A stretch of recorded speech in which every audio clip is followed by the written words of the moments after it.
साथ निभाना साथिया के आने वाले एपिसोड काफ़ी ट्विस्ट और धमाकेदार होने वाले हैं। साथ ही साथ कहानी में आ चुका है एक नया मोड़। यहाँ पर जग्गी को के ऊपर जो इल्ज़ाम लगा है, कोकिला मोदी ने जो इल्ज़ाम लगाया है अहम के मौत का, कि यहाँ पर जग्गी कहता है कि मैं सबूत लेकर आऊँगा और ज़रूर लेकर आऊँगा। यहाँ पर सब के सब जो जो होते हैं जग्गी की राह देख रहे होते हैं। कोकिला मोदी कहती है कि जज साहब कितना वक्त लगाओगे, आखिर आप फैसला सुना ही दो। मुझे पता है कि मेरे बेटे का कातिल कौन है और कोई नहीं, जग्गी ही है। यहाँ पर सब के सब बहुत परेशान होते हैं। गोपी जग्गी की राह देख रही होती है, उसे लगता है कि जग्गी कब आएगा। यहाँ पर जब जग्गी लेकर आता है, यहाँ पर जैसे ही फैसला सुनाने वाले होते हैं जज साहब, तभी जग्गी आता है और कहता है कि मैं मनोज को लेकर आया हूँ, जिसने भी ये अहम के साथ किया है, अहम भाई के साथ।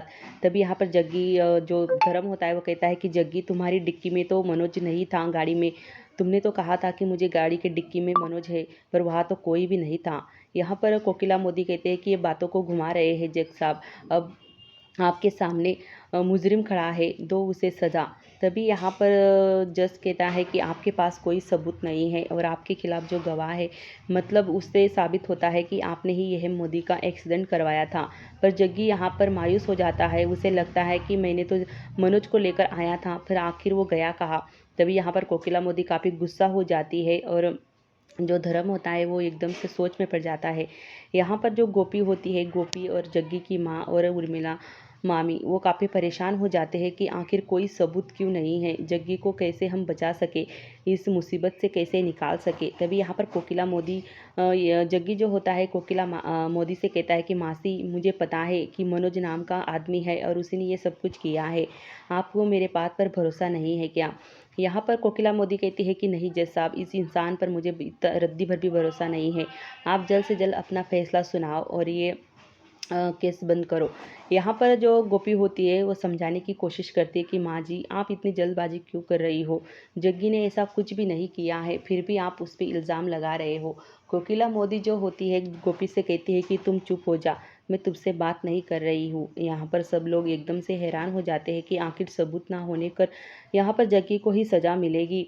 तभी यहाँ पर एकदम से आवाज़ आती है कि सबूत यहाँ पर है। जैसे ही यहाँ पर सब के सब एक दूसरे की तरफ देखने लगते हैं कि आखिर ये आवाज़ है किसकी, वो आवाज़ किसी और की नहीं बल्कि गौरा की है, गौरा मासी की।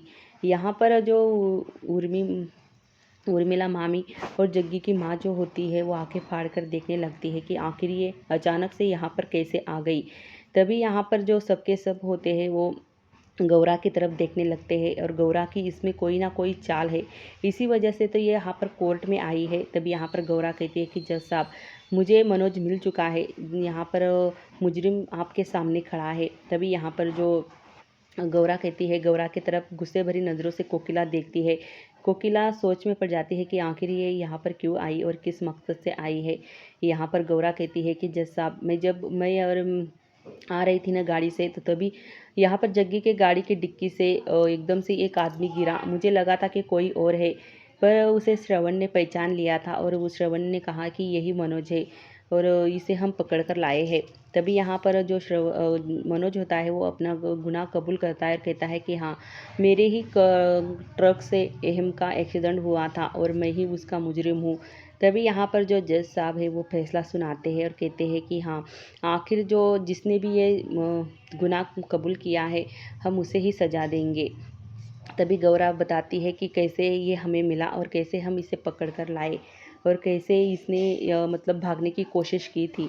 तभी यहाँ पर जो विद्या का पति होता है वो उसे पकड़ता है मनोज को और कोर्ट में लेकर जाता है, पर आखिर इसके पीछे गौरा का कोई ना कोई तो मकसद होगा, क्योंकि मनोज ने भी ये काम नहीं किया है। अहम के मतलब एक्सीडेंट के पीछे मनोज का भी हाथ नहीं है, ये किसी को भी पता नहीं है। यहाँ पर गोपी रोने लगती है और गौरा सबको बताती है, पर गौरा इतनी चालाक होती है, वो मनोज को मतलब उसने धमकी दी होती है कि तुमने ये सब कुछ नहीं कबूल किया तो मैं तुम्हारे बेटे और तुम्हारी सारी फैमिली को मतलब तबाह कर दूंगी। तभी यहाँ पर मनोज सारी गवाहियाँ देता है और कैसे ही हमको उसने अपनी ट्रक से धक्का दिया था, मतलब कैसे एक्सीडेंट हुआ था, सब कुछ बताता है। यहाँ पर कोकिला मोदी के आंखों में आंसू आते हैं, गोपी भी रोने लगती है और तब जाकर यहाँ पर जग्गी को कहीं ना कहीं राहत मिलती है कि उसके जो ऊपर इल्ज़ाम लगा था अहम को मारने का, वो हट चुका है और मनोज ने अपने आप पर ले लिया है। यहाँ पर जो मनोज गौरा सोचती है कि कैसे उसने मनोज को पैसे देकर, उसे धमकी देकर ये गुनाह कबूल करवाया है। आखिर ये क्या चाहती है और इसका मकसद आखिर इतनी बड़ी प्लानिंग क्यों कर रही है। और यहाँ पर जो सब कुछ वो कहती है कि तुम्हारी फैमिली और तुम्हारा जो सब कुछ है वो मेरे हाथ में है, मैं कभी भी तबाह कर सकती हूँ। तुमने आज कोर्ट में ही नहीं बताया कि तुमने ही सब कुछ किया है, तो तुम्हारा बेटा, तुम्हारी बेटी, बीबी, सारा परिवार मेरे कब्ज़े में है और तुम्हें ये करना ही होगा। यहाँ पर मनोज बेचारा मजबूरी में हाँ कहता है और कहता है कि मैं सब कुछ करूँगा, पर मेरा परिवार को आपको छोड़ना पड़ेगा। तब यहाँ पर गौरा मुस्कुराती है, मन ही मन में मुस्कुराती है, पर कोकिला मोदी की नज़र गौरा की तरफ ही होती है। जो सोचती है कि आखिर ये इसका प्लान कुछ और ही है, मुझे पता लगाना होगा।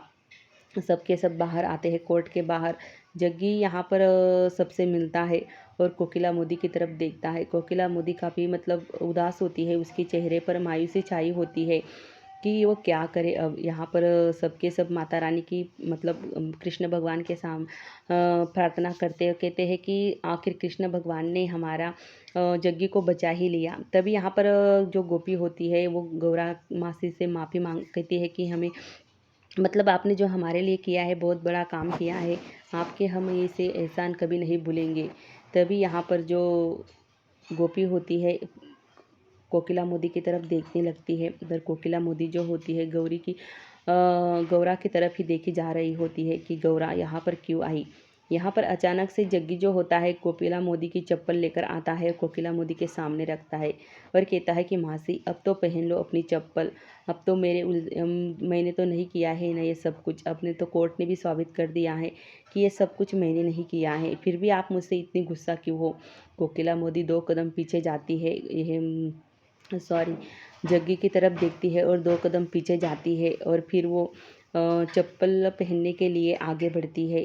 तभी यहाँ पर जो सारे घर वाले होते हैं वो कोकिला मोदी को देखते हैं कि कोकिला मोदी ने जो कहा था कि जब तक मेरे बेटे का कातिल मैं सामने ना ला दूँ, उसे सजा ना दिलवा दूँ, ये चप्पल मैं कभी भी नहीं पहनूंगी।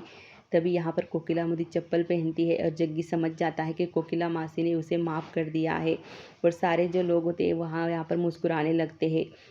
यहाँ पर कोकिला मोदी कहती है कि मुझे माफ़ कर दो जग्गी, मैंने तुम पर इल्ज़ाम लगाया है और मैंने ये कभी नहीं सोचा था कि तुम ऐसा कभी नहीं कर सकते, पर मैं क्या करूँ, मैं मजबूर थी और मैं मतलब मेरी गलती जो है माफ़ करने के लायक नहीं है, फिर भी हो सके तो मुझे माफ़ कर दो। जग्गी कहता है कि कोकिला मासी आप मुझसे माफ़ी क्यों मांग रही हो, आप तो मेरी माँ जैसी हो ना, फिर भी आप मुझसे माफ़ी क्यों मांग रही हो। जो हुआ सो हुआ, अब जाकर घर चलते हैं, आपने तो हमें माफ़ कर दिया है ना। यहाँ पर कोकिला मोदी जग्गी को आशीर्वाद देती है, कहती है कि सदा खुश रहे, पर वो उसकी नज़र जो होती है वो गौरा पर ही होती है।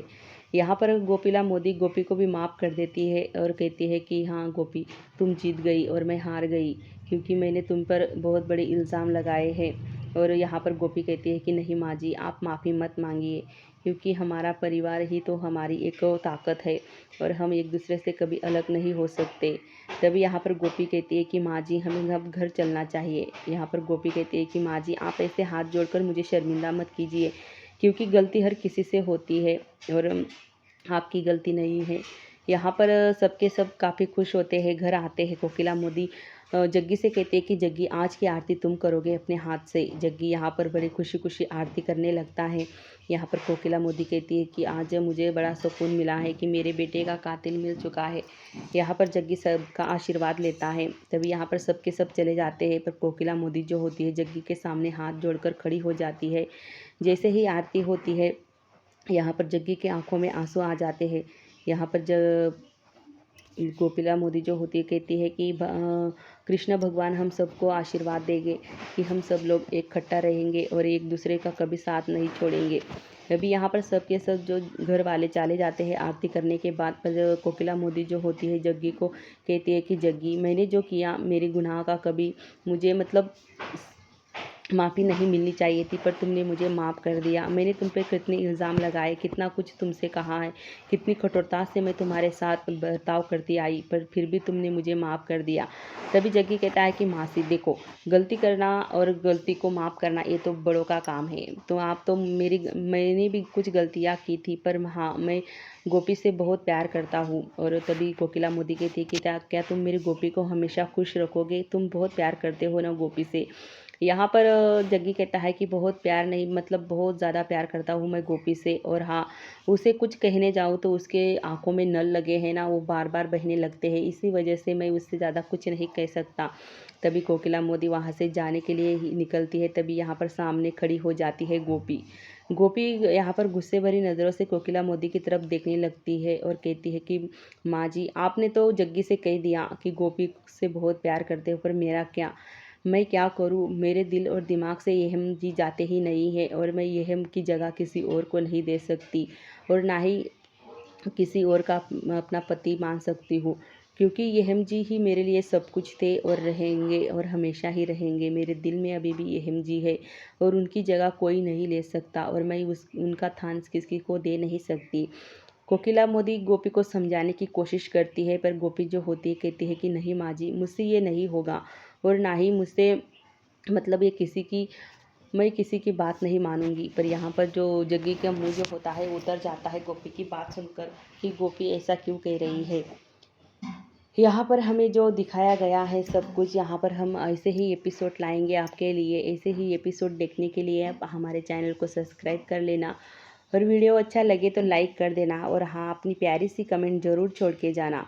मिलते हैं एक नए एपिसोड में, जो आपके लिए बहुत खास होने वाला है, और ऐसे ही मनोरंजन के लिए